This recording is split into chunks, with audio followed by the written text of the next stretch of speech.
So backstage, Renee was with Chris Jericho and Kenny Omega, the Golden Jets. And they said next week's the final boss battle and all this stuff. Jericho is immediately cut off by the Young Bucks. Matt Jackson makes fun of the Golden Jets name and brings up another name that's kind of cool, the Elite. The guy that helped establish this promotion. Jericho said the Bucks are supposed to be, friends with Kenny, but you weren't there for when Hobbs beat him up. If he recalls, it was all four of them who started AEW. But Matt said, it's typical Chris Jericho, taking credit and cashing a big check. Jericho then reminded Matt who he's talking to. Said he still thinks, Jericho and Omega can beat the Bucks. Kenny Omega has a look on his face like he'd rather be anywhere at this point. And like he was trying to disassociate. Like that man was like, how do I transfer my mind to Japan standing and sitting next to Kota Ibushi? Like he was like, I want to be anywhere but here. Yeah. Then Matt and Nick issued a challenge for Full Gear. Basically calls him on his bluff, said, what's up? Jericho said, why don't we up the stakes? If we win, we will get your guaranteed tag team title shot. And then Matt said once the Bucks win, the Golden Jets thing aren't going to team anymore. They need to break up essentially. Kenny jumps on the mic, says, "Hey man, I don't want to fight y'all, but we've done it before, and I whooped y'all ass several times, with Ibushi and Hangman." He said this is what has to be done to make the Bucks grow up and stop being spoiled, whiny, bitchy children. He'll see them at Full Gear. This thing kind of escalated quickly. Right. He said, Jericho said he'll be glad to take the Bucks to the woodshed and beat their spoiled asses. And he basically said, I have my own locker room. And then he did that thing where he looks at the camera, but he just walks off and his eyes do a funny, he said some dumb shit. But you were saying, James? Kenny Omega's absolutely right. They're being ridiculous. And also, might I add, I don't see them bitching to Hangman about them not being there, while they was getting their ass beat either. Because it wasn't just Kenny Omega didn't show up either.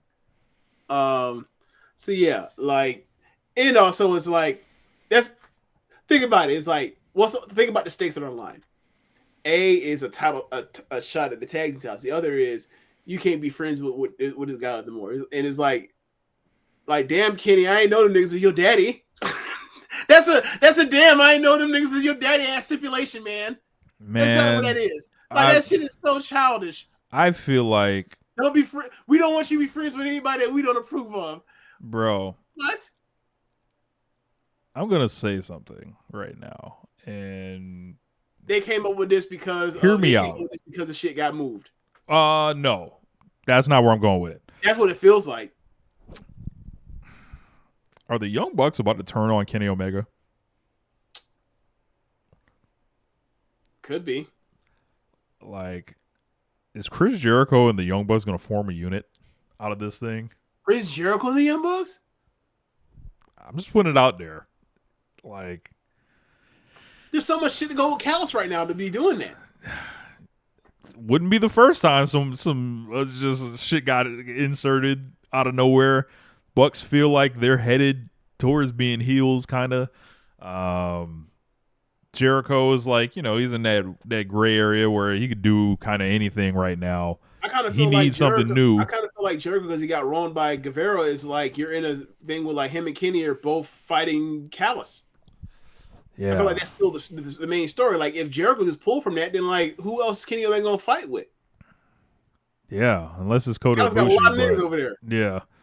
Let's go to Ibushi, but I don't know. But so two people versus all of them. Two versus all, right? But yeah, I don't know where this is headed. That's just one thing I had thought of, and okay. I just think it's hilarious how this instantly became the biggest tag team match on the card. According to reporting, everything was set to be FTR versus the Bucks for the belts, Bucks hometown. They're going to do it there. Then all of a sudden, that was not the case, as we saw. FTR drops the championships in a kind of a squash fashion to Ricky Starks and Big Bill. And it was announced on Collision that there is a four-way match between LFI, House of Black, who have not wrestled a tag team match in God knows how long, FTR, and Big Bill and Ricky Starks. So help For me Full figure this Gear? out for Full Gear. So help me figure this out, James. FTR decide like I'm I'm not gonna say they decided to do this. What I am gonna say is if I told you, James, how it played out in on option A, if you're FTR, you're gonna hold the belts from March or whenever the fuck they had them Mm-hmm. all the way to Full Gear. You're going to fight Bullet Club Gold. You're going to fight MJF and Adam Cole. You're going to fight and beat the Young Bucks. You're going to beat Aussie Open. Mm-hmm. You're going to basically have, you're going to get a team up with CM Punk. Mm-hmm. You're going to do all these things all throughout the year. And then at the end of the year, you're going to like get to wrestle the Bucks again in their hometown. Basically, you had a chance for one like match that on a legendary stage, Wembley Stadium. You got the Bucks in their hometown, and we know what that's like.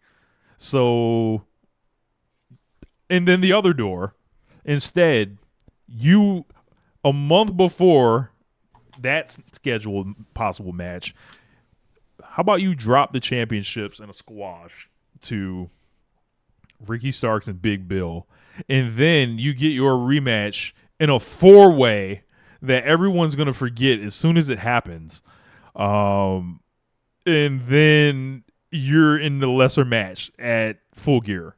Which one of those sounds more appealing? Why do they politic so wrong? How do you politic yourself into a worse match? I don't know, man. Whatever. Like I don't know. Like there's just two schools of thought. There's either A, FTR had their heads up their ass, don't see what they're doing, or not see what they're doing, or are short sighted, myopic, and are doing this petty shit as if it's 30 years ago, or like there was nothing there.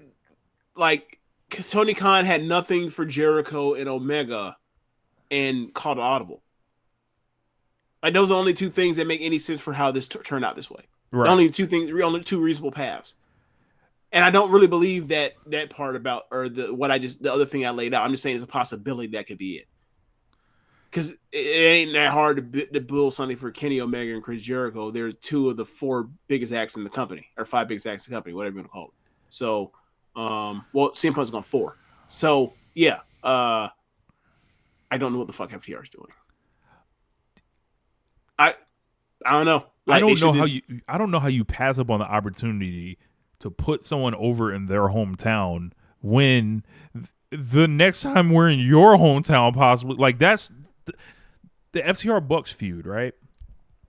How they've done it, it's actually kind of been like a lot of fortunate things. So the first time they did it, it was in the pandemic, whatever. Can't do anything about that, right?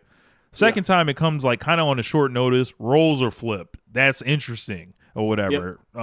And it's for the ROH tag belts. You're not burning another AEW tag title match or whatever.